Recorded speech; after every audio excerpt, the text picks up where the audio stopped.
Hello, beautiful soul family. Rebecca here, your vibe mentor. Let's talk today about triggers. How do we stop getting triggered forever? When we respond with intense fear or anger, or we feel that flash of tension run over our body, we might feel sick to our stomach and maybe even our limbs tingle or go cold or numb. You are likely being triggered. Your responses likely seem exaggerated to people around you. And you can go from being calm 1 minute to enraged in the next, maybe even catapulted into despair or terror. And yet only a few minutes ago, the future was bright and we were full of hope. And now only the worst seems possible. It can be exhausting to be tossed around by the waves of our emotions. And of course, we would much rather remain stable and calm and at peace. Sometimes being activated is necessary. Sometimes the fight or flight response is needed to protect us and keep us safe. But regular and frequent triggering can derail us when they aren't necessary relative to what lies before us. Unfortunately, many spiritual beings will be driven into isolation or separating themselves from the world to prevent these triggers. And while we do reduce our exaggerated responses, we end up hurting ourselves as much or more in the isolation. So if we start to understand how the nervous system operates, then we can still engage with life and avoid being unnecessarily triggered. So the mind tends to trigger the nervous system when it sees something it believes is reminiscent or familiar of the past and something that was dangerous or threatening.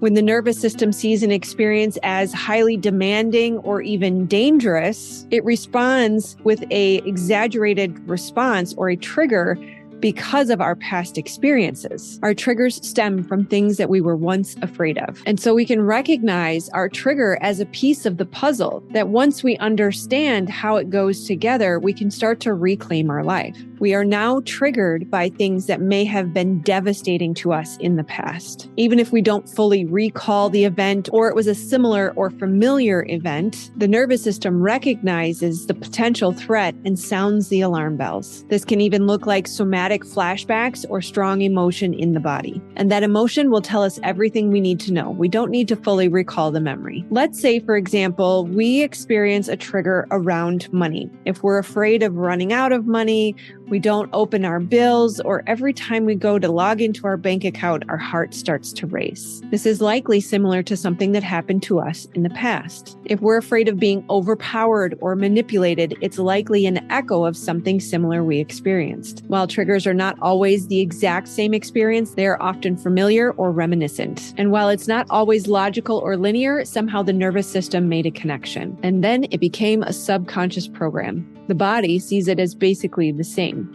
and will respond appropriately. Let's imagine for a minute a person is working to start an online business. Clients come and clients go. That's a norm for the industry and part of growing a business. It's normal to have ups and downs in the early stages of growth. But the scale of the reaction to this event is what is critical here. If a person becomes debilitated, exhausted, fatigued, or even frozen because of this event, then we are experiencing a trigger. We have to look backwards to understand why they have that exaggerated response. And when we look backwards, it can seem disguised or muddled or difficult to interpret, especially when we're dealing with the unconscious. But what matters is that it carries the essence of a profound traumatic event earlier on in life. And it has remained hidden in the shadows of the subconscious, the brain wanting to look away and dare not look towards the pain and wounding, which then commands intense and unyielding power over the victim. Let's suppose that same person grew up in an unsafe and abusive home, at which point it became too much for the child to bear and they decided to leave home early. Leaving before they're ready meant that they were out on the streets having to figure out how to survive with little to no support. And that could be terrifying for that child. Likely they struggled to make ends meet and even lost sleep over whether or not they would have food or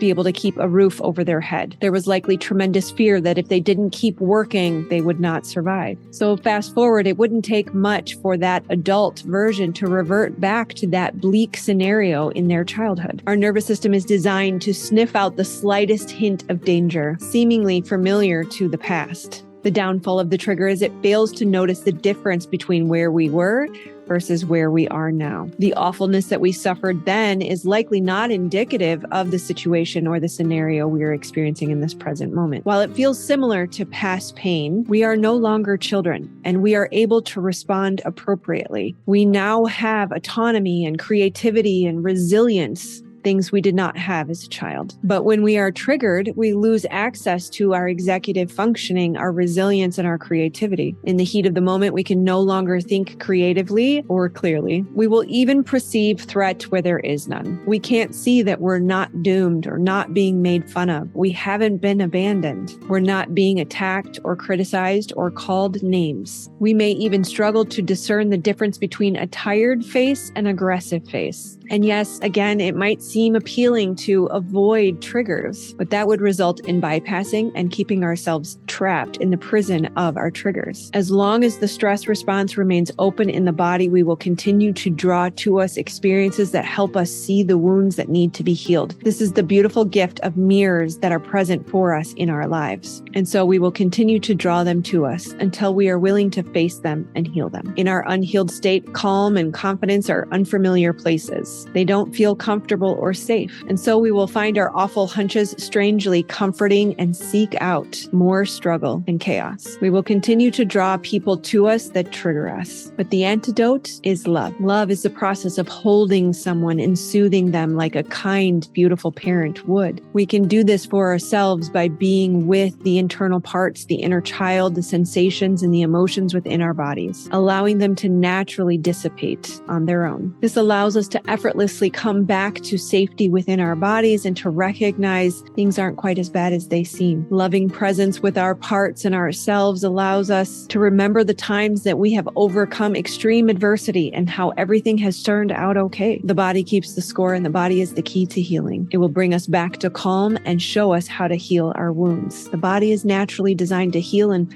will handle the healing for you so long as you give it your loving presence. We will find that there are parts within us that have created these triggers and these subconscious programs, and as we sit with them lovingly, they will naturally release them. We can let go of worry for the future, knowing that whatever happens will help show us the way to freedom and healing so that we can move into our future with renewed hope and confidence, maybe even excitement for the expansion that we will experience as we set ourselves free. We mature through understanding our triggers and learning how to heal our original wounds. And as we desensitize our triggers, we can step into the highest version of ourselves that we were made to be, realigning to our original design. This is the path not only to freedom, but to stepping into your purpose. If you're ready to heal your triggers and step into your purpose, watch the free masterclass link in description. Otherwise, check out this video, 21 Signs You Might Have Complex Trauma. I love you, my friends. I will see you on the next one. Namaste.